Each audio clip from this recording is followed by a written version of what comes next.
जी students, अभी हम discuss कर रहे हैं function of nephron. First video में हमने देखा था स्ट्रक्चर ऑफ द नेफ्रॉन। अब हम देखेंगे नेफ्रॉन का, क्योंकि स्ट्रक्चरली डिफरेंट पार्ट्स हैं तो क्या भला वहाँ फंक्शन भी डिफरेंट है। जी, इस पोर्शन को हमने कहा था renal capsule. It is concerned with all filtration. जैसे आप केमिस्ट्री के लैब में फ़िल्टर पेपर से चीज़ें फ़िल्टर करते हैं, बिल्कुल वैसे इस बोमन्स कैप्सूल की एपिथेलियम में बहुत सारे स्पेशलाइज्ड सेल्स हैं। Each cell is called a podocyte.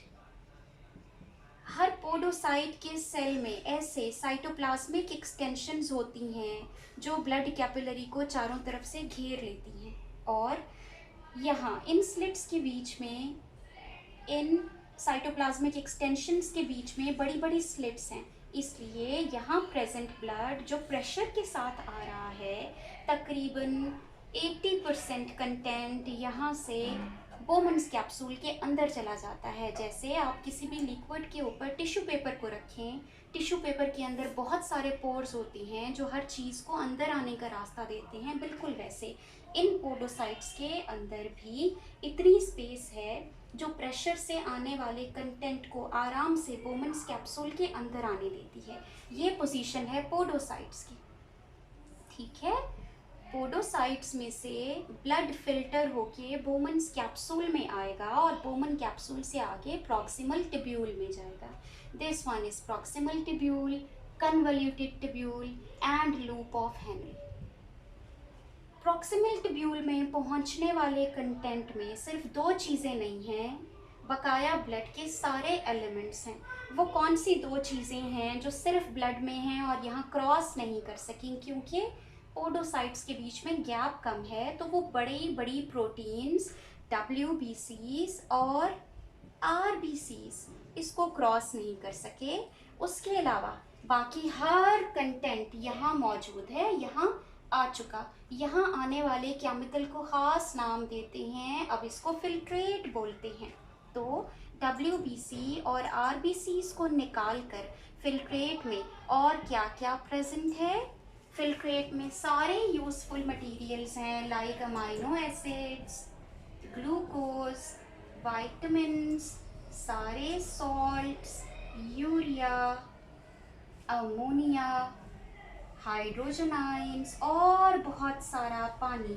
तो भला सॉर्ट आउट कर लेते हैं क्या क्या चीज़ें हैं जो हमारे काम की हैं और चली गई फिल्टर होके फिल्ट्रेट में। Amino acids, glucose, vitamin, salts and water. ये तीन चीज़ ऐसी है जो हमारे काम की नहीं है, ये तीन चीज़ वेस्ट मटेरियल है। यहाँ से लेकर आखिरी पोर्शन तक पहुँचने तक, दिस इज़ द पोर्शन जिसको नेफ्रॉन का आखिरी हिस्सा कनेक्ट करता है, ये रीनल टिब्यूल है। तो हम चाहते हैं ये तीनों चीज़ वेस्ट है, बेकार है, काम की नहीं है। इस पूरी ट्यूब में से गुजर के यहाँ तक पहुँचते पहुँचते सिर्फ ये तीन चीज़ को डिस्कार्ड होना चाहिए। इस सारी चीज़ में कौन हेल्प करेगा? इन यूजफुल मटेरियल्स को ब्लड में वापस भेजना और इन तीन चीज़ को आखिरी सिरे तक पहुंचाना ताकि वो रीनल टिब्यूल का हिस्सा बन जाएं। ये सारे काम इन तीन मैकेनिज्म के थ्रू होते हैं। फिल्ट्रेशन में हमने अभी अभी देखा सिर्फ और सिर्फ बोमन्स कैप्सूल और ग्लोमेरुलस इन्वॉल्व्ड है। इसका मतलब रीनल कॉर्पसल एक अकेला फिल्ट्रेशन में इन्वॉल्व्ड है। फिल्ट्रेट बनके ब्लड का 90% पोर्शन आगे चला गया प्रॉक्सिमल टिब्यूल के पास। तो proximal tubule, loop of Henle और convoluted tubule, distal convoluted tubule, ये सारे के सारे सिक्रीशन, रीअब्सॉर्प्शन और एक्सक्रीशन करेंगे। हम भला एक दफ़ा इन तीनों प्रोसेसेस के बीच में डिफरेंशिएशन कर लें ताकि हमें समझ में आ जाए कहाँ क्या होने लगा है। सिक्रीशन का मतलब है ये टिब्यूल है और इसके बाहर इंटरस्टिशियल फ्लूइड है। ये रही ब्लड कैपिलरी, ये टिब्यूल का कोई सा भी पोर्शन है, यहाँ कुछ भी फिल्ट्रेट में प्रेजेंट है, ये ब्लड कैपिलरी है। और इन दोनों के दरमियान कौन है? बहुत सारा इंटरस्टिशियल फ्लूइड। ये रहा इंटरस्टिशियल फ्लूइड, ये अंदर ट्यूब में फिल्ट्रेट और ये रही ब्लड कैपिलरी। सिक्रीशन का मतलब है ब्लड में से वेस्ट मटेरियल्स इंटरस्टिशियल फ्लूइड में से गुजर के फिल्ट्रेट का हिस्सा बन जाएं, ट्यूब के अंदर एंटर हो जाएं। मतलब सिक्रीशन कौन है? एडिशन हो जाना किसका? वेस्ट मटेरियल्स का। किसके अंदर? फिल्ट्रेट के अंदर। रीएब्सॉर्प्शन का मतलब है फिल्ट्रेट के अंदर से काम की चीज़ें, यूज़फुल चीज़ें इंटरस्टिशियल फ्लूइड में आ जाएं, ट्यूब को छोड़ के बाहर आ जाएं और वहाँ से ब्लड के अंदर एब्सॉर्ब हो जाएं। मतलब रीएब्सॉर्प्शन का क्या मतलब है? चीज़ों का माइनस हो जाना। किसमें से? फिल्ट्रेट के अंदर से। और कहाँ चले जाना? ब्लड के अंदर चले जाना। देखा जाए तो सीक्रीशन और रीएब्सॉर्प्शन बिल्कुल एक दूसरे के ऑपोजिट है। सीक्रीशन में वेस्ट मटेरियल ब्लड में से फिल्ट्रेट में एंटर होता है और ट्यूब के आखिरी सिरे तक पहुंचता है, यूरिन के अंदर एक्सक्रीट होता है। और रीएब्सॉर्प्शन का मतलब है फिल्ट्रेट के अंदर से यूजफुल मटेरियल्स का बाहर आके ब्लड में एंटर हो जाना और यूरिन का हिस्सा बनने से मना कर देना, ब्लड में शामिल होके बॉडी के अंदर दोबारा सर्कुलेट करना। एक्सक्रीशन एक्सक्लूसिवली रीनल ट्यूब्यूल का फंक्शन है। ये रीनल ट्यूब्यूल इस एक अकेले नेफ्रॉन में से फिल्ट्रेट कलेक्ट नहीं कर रही। इसके पास, इस एक रीनल ट्यूब्यूल के पास बहुत सारी जगहों से बहुत सारे नेफ्रॉन्स की डिस्टल ट्यूब्यूल्स ज्वाइन कर रहे हैं, इसलिए रीनल ट्यूब्यूल के अंदर आने वाला बहुत सारा फिल्ट्रेट जमा हो जाएगा। रीनल ट्यूब्यूल्स सारी की सारी यहाँ मेडुलरी रीजन में कंबाइन हो जाएंगी इस तरह, और सारी की सारी ड्रेन होंगी through one tube. This is the ureter. एक किडनी से एक यूरेटर, दूसरी किडनी से दूसरा यूरेटर, दोनों ज्वाइन करेंगे यूरिनरी ब्लैडर को। ये रहा ब्लैडर, ये रहा दूसरा यूरेटर और ये रहा यूरेथ्रा। तो यहाँ आके सारी चीज़ें, कौन सी? फिल्ट्रेट, वेस्ट मटेरियल कलेक्ट हो जाएगा दोनों किडनीज में से, और जब ये भर जाएगा यूरिनरी ब्लैडर तो यूरेथ्रा के थ्रू बाहर एक्सक्रीट हो जाएगा। ठीक है, तो हम अभी ये देखेंगे ब्लैडर तक पहुंचने से पहले फिल्ट्रेट यूरिन में कैसे कन्वर्ट होगा। हर पोर्शन का फंक्शन डिस्कस कर लेते हैं। सिक्रीशन सिर्फ और सिर्फ दो पोर्शंस करते हैं, only concerned proximal tubule and distal tubule.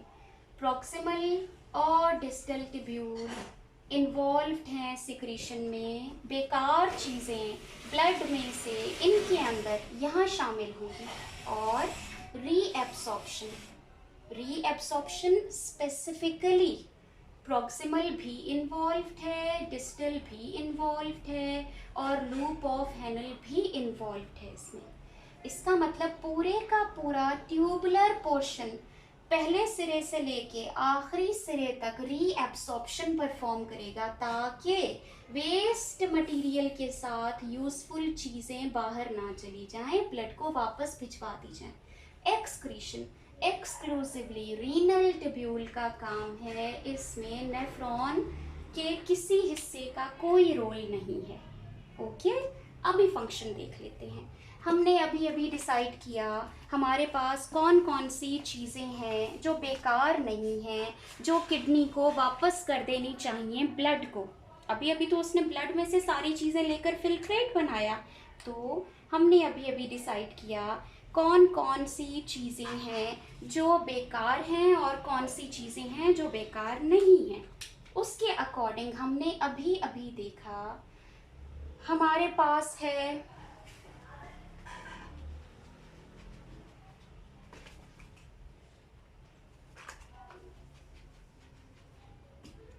Amino acids, glucose, vitamin, sodium and chloride, potassium and water.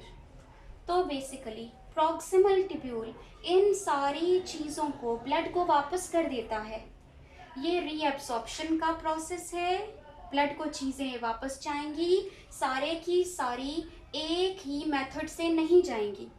Amino acids, glucose, vitamin, ये सारे एक्टिव ट्रांसपोर्ट के थ्रू रिटर्न किए जाएंगे। इवन सोडियम भी एक्टिव ट्रांसपोर्ट के थ्रू ब्लड में वापस जाएगा।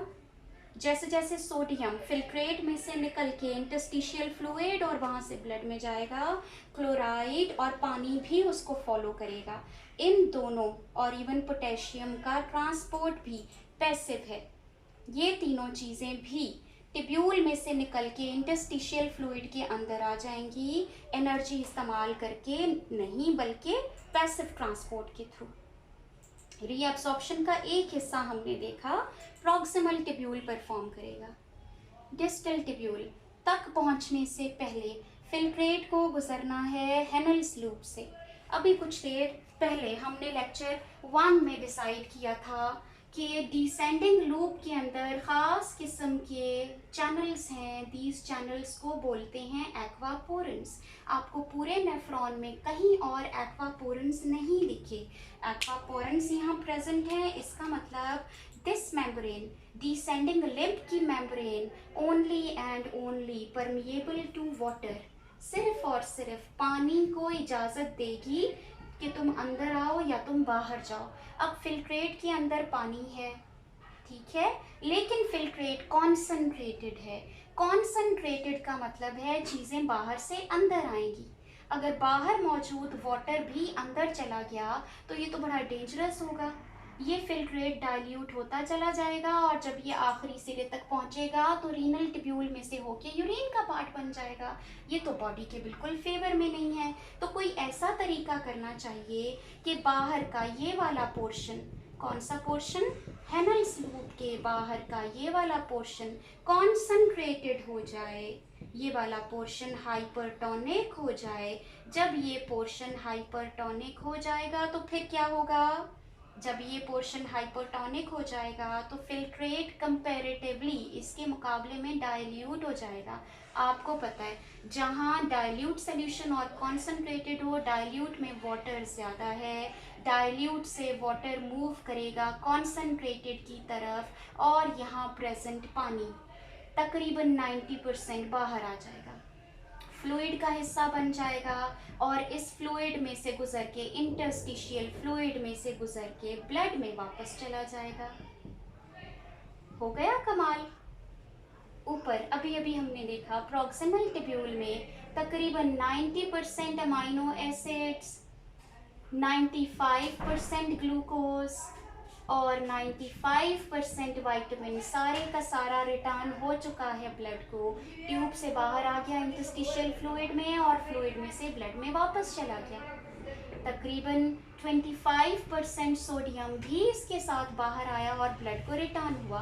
तो जितनी भी चीज़ें ब्लड से ले ली गई थी ज़ोर ज़बरदस्ती से, उसमें से काम की कितनी सारी चीज़ें प्लस वाटर इस वाले पोर्शन में ब्लड के हवाले किया जा चुका है। रीअब्सॉर्प्शन स्पिल ओवर नहीं हुआ। चलिए फिल्ट्रेट आ गया और अब ये फिल्ट्रेट जा रहा है असेंडिंग लूप में। असेंडिंग लूप में कोई एक्वापोरेंस नहीं है। असेंडिंग लूप में सिर्फ एक मैकेनिज्म है। असेंडिंग लूप से सॉल्ट बाहर निकलती है।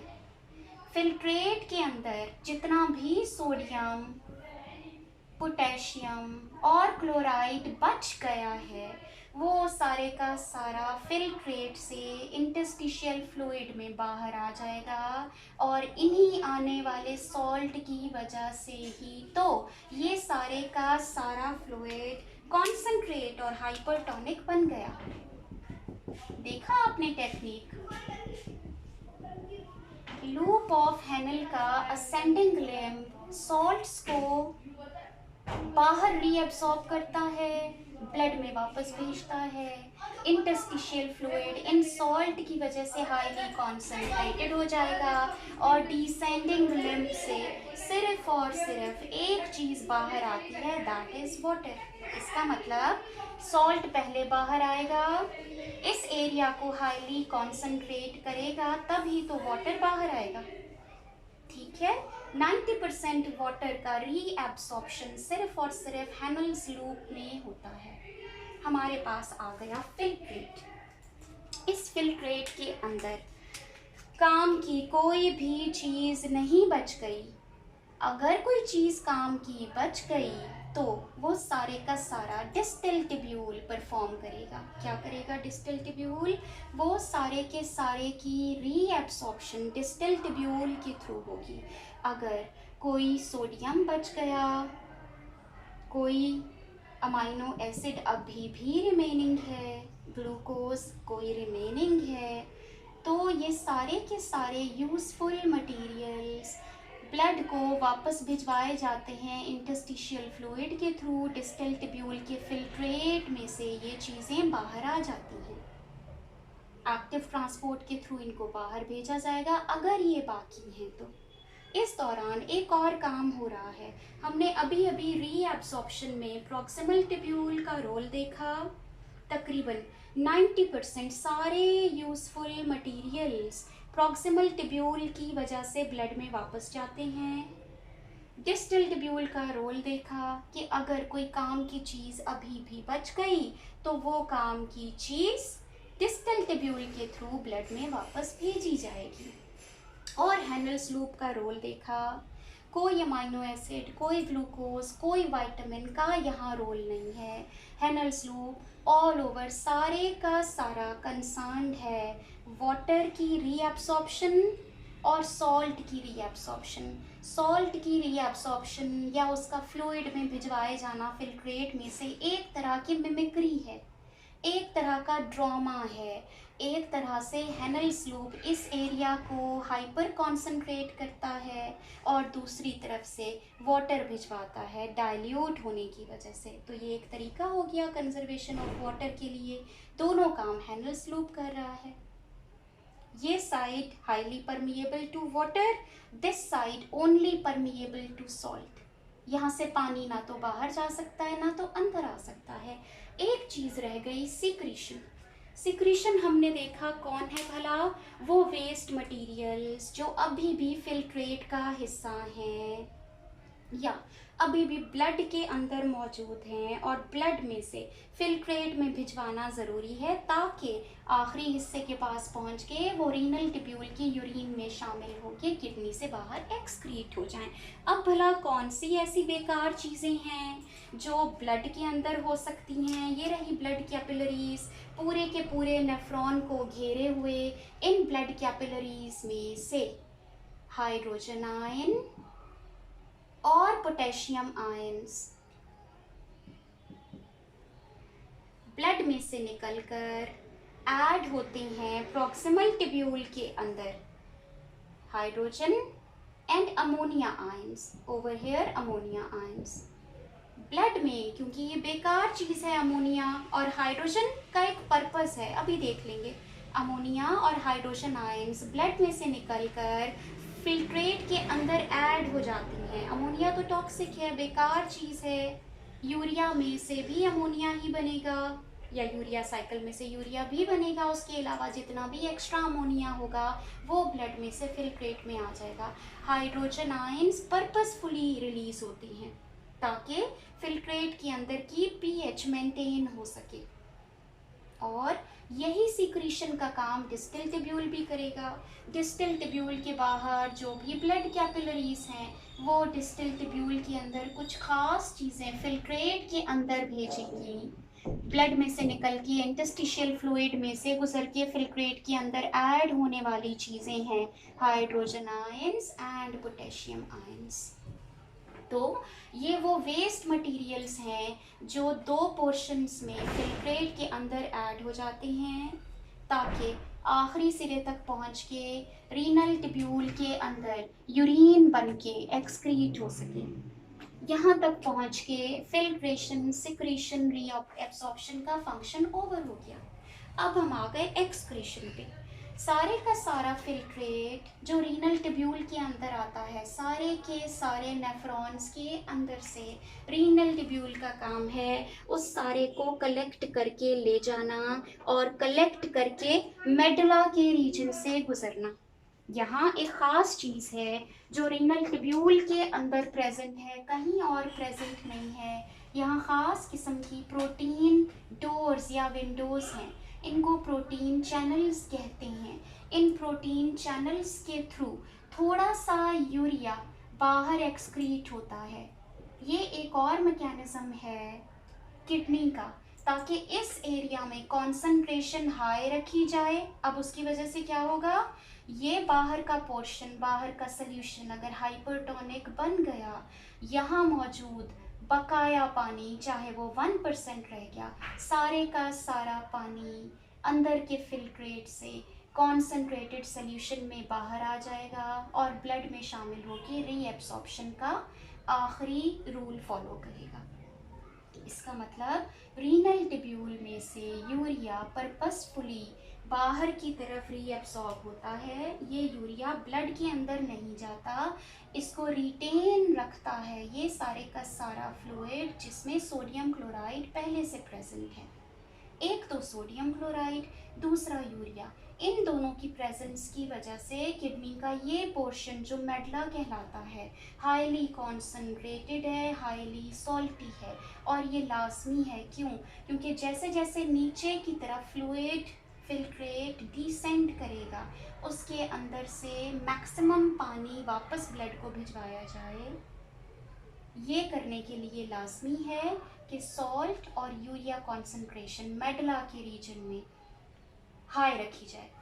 ये पोर्शन कॉर्टिकल पोर्शन आप देखिए, सारे का सारा filtration, secretion, reabsorption, secretion, reabsorption सिर्फ और सिर्फ कॉर्टिकल प्लेन में होता है। मेडुलरी रीजन सारे का सारा, चाहे वो हेनरिस लूप का मेडुलरी रीजन है या वो रीनल ट्यूब्यूल का मेडुलरी रीजन है, कंसर्न्ड है सिर्फ किस चीज़ के बारे में, कंजर्वेशन ऑफ वाटर। यहाँ से भी वाटर की रीएब्सॉर्प्शन होगी, यहाँ से भी वाटर की रीएब्सॉर्प्शन होगी।